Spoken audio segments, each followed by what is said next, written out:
Once I was arrested, I was processed at the Burlington County facility. I was asked to remove my clothing, to bathe in the soap, and once that was done, I was asked to stand in front of an officer and manipulate my genitals, spread my hands apart, my arms apart, I'm sorry, turn around, squat, and cough. This is Albert Florence's wife, April. In those 6 days, I had no contact with my husband, which is hard because we speak to each other every single day. I see him every day. And to not hear from him, I couldn't call him. I tried calling up there. Nobody would let him come to the phone. And I'm home going through my pregnancy, and I'm having complications with that. And then to have to answer to my son, and he's 4 and he's wondering where his father is. It was hard. It was very hard. It was very hard to have to go through that. About the strip search in particular, Mr. Florence later explained to the New York Times, quote, "I consider myself a man's man, 6'3", big guy. It was humiliating. It made me feel less than a man. It made me feel not better than an animal." Albert Florence sued, saying that he should not have been subjected to multiple strip searches because he was arrested for such a minor offense, wrongly arrested it turns out, and maybe even more importantly, he was not suspected of carrying any contraband.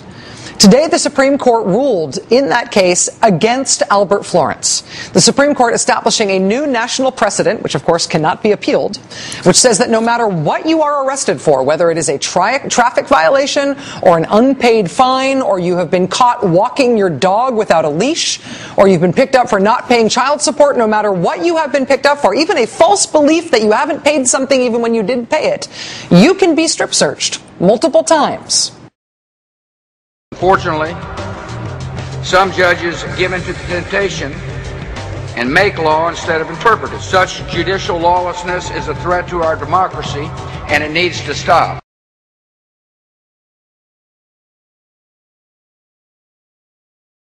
Since Republicans took control of the House of Representatives and state legislatures around the nation, they've launched an all-out war on women. From defunding women's health care services, to defunding Planned Parenthood, to redefining rape, to blocking legislation that provides equal pay for equal work for women, you wonder if the next step for the Republican Party will be to repeal the 19th Amendment and take away women's rights to vote. Republicans are also cutting critical federal programs that assist low-income families across the country. And to make sure poor women don't get any help raising their kids while trying to work, Republicans are cutting Head Start programs and slashing elementary school funding. At the same time, Republicans have been feverishly pushing corporate tax cuts, corporate deregulation, corporate welfare, shipping U.S. jobs overseas, tax cuts for billionaires, even doing away with the inheritance tax. Basically, it's a strategy of let's steal from the poor, especially women, and give to the corporations and the rich CEOs. It makes you wonder, do conservatives think that corporations are actual people? I was in Iowa the other day and someone said, why don't you just raise taxes on corporations? And I said, because corporations are people.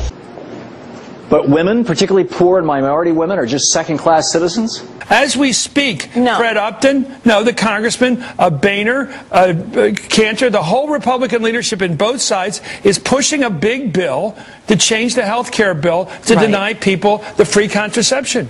The truth is they do. But this isn't anything new in America. Since the fateful Supreme Court case in 1886, Southern Pacific Railroad versus Santa Clara County, when a court reporter decided to take it upon himself to say that corporations are people and they should be granted all the same rights as people, despite the fact that the Supreme Court had actually ruled the exact opposite, corporations have staked claim to more and more rights that used to be reserved just for actual living and breathing people.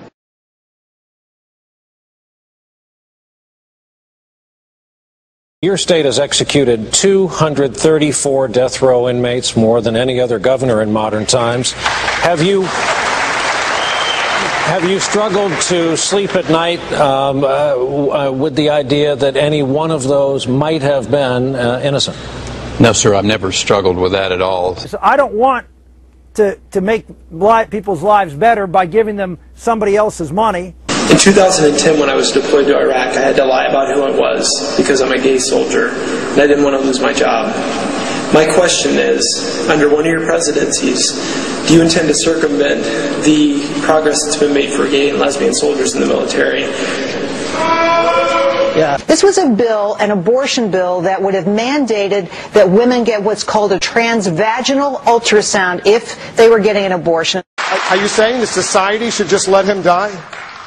No. If the NAACP invites me, I'll go to their convention and talk about why the African American community should demand paychecks and not be satisfied with food stamps. Republicans in Virginia were all set to make a new law requiring Virginia women to undergo a vaginal probe ultrasound before the state would allow them to get an abortion. It passed both houses of the Virginia legislature. Governor McDonnell had already said he would sign it.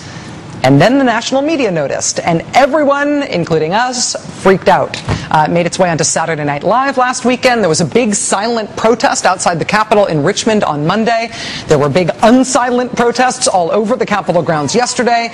Governor McDonnell and Virginia Republicans tried to back away from the national disaster they had created for themselves by claiming that they had no idea that they were requiring such an invasive procedure. They tried amending their legislation so that they're still having the government force your doctor to do medical procedures to you against your will. You're still forced to have a political ultrasound mandated by the state, but the new requirement would stop just short of that forced state-mandated ultrasound being forced state-mandated vaginal penetration.